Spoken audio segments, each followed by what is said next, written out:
All right, so I just made a really big deal about this membrane attack complex, the MAC, as the end of the complement cascade.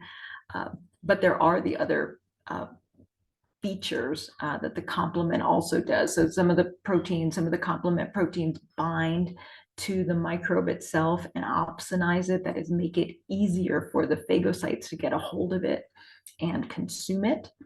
And there, yeah, there's the variety of ways that the complement proteins affect this next thing that we're going to talk about, which is inflammation. So inflammation, it's considered part of the second line of defense. Oops. And again, it's a non-specific response. When we say that, what I mean is it's not as targeted as what we're going to see in chapter 16 in the adaptive immune response. And a lot of this information that we're going over now is stuff that we go into in a little bit more detail in pathophysiology, but we expect that you know some of this information coming into the patho class. So although it's a lot of stuff, I do encourage you to commit this to memory because it is going to play a role when you get into the nursing program. All right, so inflammation can be triggered typically by infection, but it can also be triggered just by cell damage. So that's going to be enough to trigger some mast cells to release something called histamine, which causes vasodilation and leaky capillaries, as we shall see. And some of the characteristics of the inflammatory response, you're familiar with this: redness and heat. So an area that's been twisted or hurt gets kind of sore, hot, swollen. All of those things are related to the same phenomena. So the mast cells release something called histamine.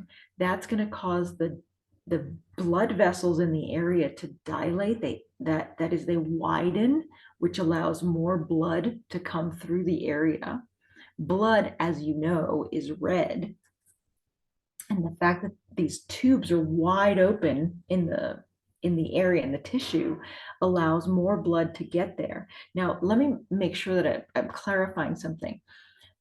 Those blood vessels, when they dilate, they get more blood to them. Some of the liquid does leak out from those dilated capillaries, but the patient's not bleeding into the tissues. That's not exactly what's happening. And so the way I want you to think about this is, if you've ever blushed, if you've ever gotten embarrassed by something and your face has felt all hot and looked red, you can even feel your ears getting hot. What's going on is the blood vessels in the face have, near the surface, have dilated, and it allows more blood to get to the surface. And that's where the redness comes from. We can see the hemoglobin through the skin, and that's where the heat comes from. Blood is also hot. It carries heat around the body. And so we feel that redness, and some of that fluid coming out of the dilated vessels is what leads to the swelling of inflammation. We don't get that when we blush, but the blood vessels do get a little bit leakier in an area where there's inflammation. We'll talk about this pain issue separately. When we see inflammation, usually it is a helpful thing. It doesn't seem like it at first, but it's actually kind of the beginning of the process of healing an area that's been damaged. Acute inflammation comes on quickly, and it usually resolves pretty quickly and culminates in tissue healing. What we call chronic inflammation, that's kind of a pathological process where there can be additional damage to the tissue. That's not ideal. All right, so with acute inflammation, it comes on, like we said, within minutes or hours. And it doesn't last very long, usually resolves within a few days. And as I mentioned, it's typically beneficial. We get that dilation, that widening of the blood vessels. And the way that's accomplished, for those of you who love detail, the muscle, the smooth muscle that's in the wall of the vessels, of the arterioles, that smooth muscle relaxes, and that's what allows the dilation of the vessels. The increased permeability is that the cells that line the blood vessels, you may remember this from ANP2 or ANP1, I don't remember, those epithelial cells, or what we call endothelial cells, when they line the capillaries, those kind of pull away from each other a little bit, which allows some of the fluid to leak out. And those cells pulling away from each other also allows the white blood cells to be able to escape, to get into the area where there's tissue damage. And that's migration of the phagocytes, the neutrophils, and the monocytes that are going to become macrophages. And then that sets the stage for tissue repair. What we call chronic inflammation, this is long lasting, goes on for weeks, months, or years. This can actually lead to permanent damage of tissue, and it can destroy tissue. This is a malfunctioning of the immune system. Let's play this little video about the steps of inflammation. Damaged cells release several chemicals, such as histamines, prostaglandins, and leukotrienes. Certain components. All right, histamines are the thing that are mostly going to cause the dilation of the blood vessels and the leaky capillaries. Leukotrienes cause the same thing, and so do prostaglandins.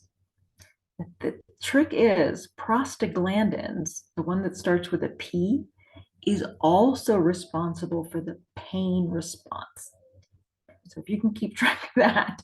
So histamine, leukotrienes, and prostaglandins, all three of them cause vasodilation and leaky capillaries. But then the third thing, that pain response, that's actually caused by the prostaglandins. We'll get back to that. Components of the complement system can also stimulate the release of histamines. One function of these chemicals. Okay. So remember earlier I had said that the complement system also exacerbates the inflammation. This is the mechanism I hadn't mentioned. So some of the complement proteins can cause the mast cells to release more histamine, which causes more of the vasodilation and more of the leaky capillaries. So you get more fluid to the area and you get more inflammation. You get more swelling and more redness, more heat. Is to cause vasodilation, an increase in the diameter of arteries and arterioles. Vasodilation results in more blood and therefore more phagocytes, oxygen, and nutrients being delivered to the site of injury. This increased blood flow results in redness, heat, and some of the pain associated with inflammation. Oh, shoot. All right, some of the pain associated with inflammation, sort of. But the thing he doesn't mention is the prostaglandins are an important part of that. The prostaglandins themselves actually stimulate the pain receptors. And you would think, like, well, that's a terrible idea. Why would you do that? It's an alert system. Like, there's something wrong. And if you want to alert the nervous system in case there's something behavioral that you can do, like stop stepping on that nail or get your hand off of the stove, you know, it's an alert.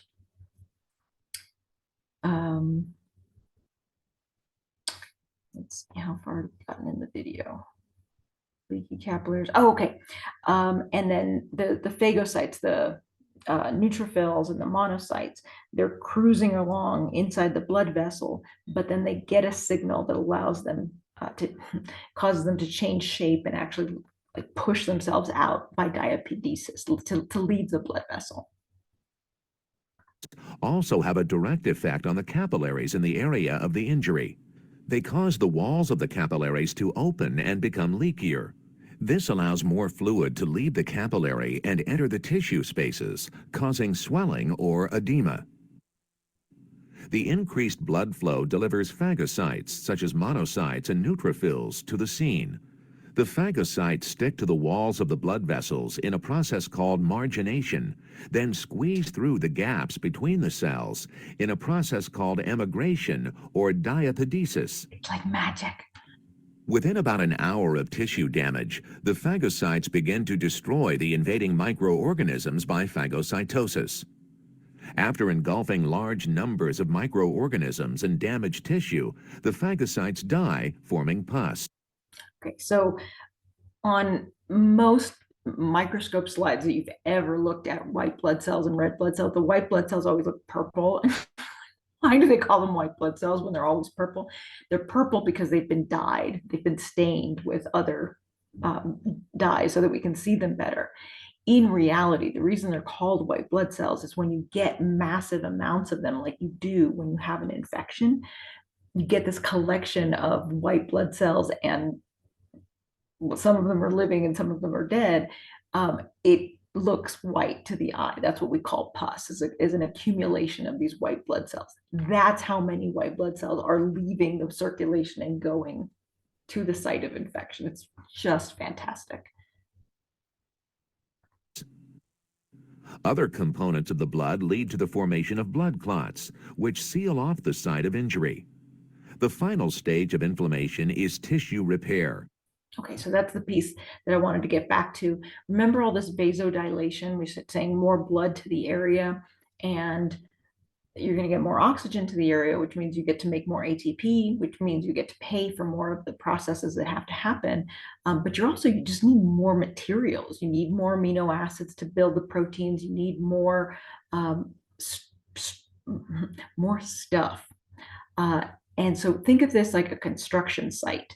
Like there's going to be some work going on, but you're just going to need some raw materials to come in. And there's going to be some waste that needs to be removed as well. And all of that is made easier or happens more readily when you have a good blood supply to the area. And that's what all that vasodilation is about.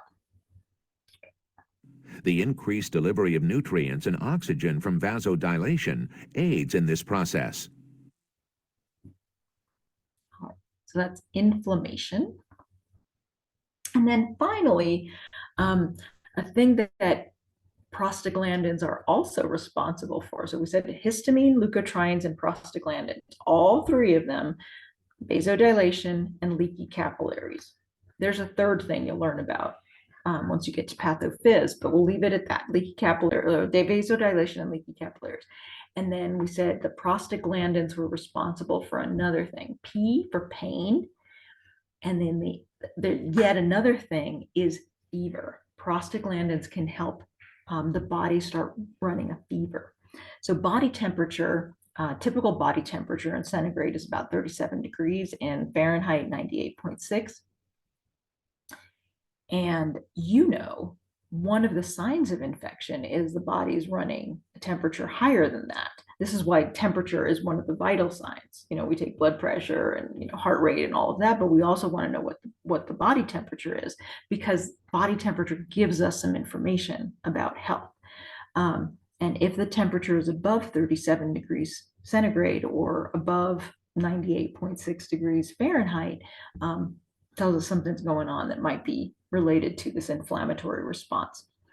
It says results when pyrogen. So pyro is heat or fire, and generator. So something that causes an increase in the heat.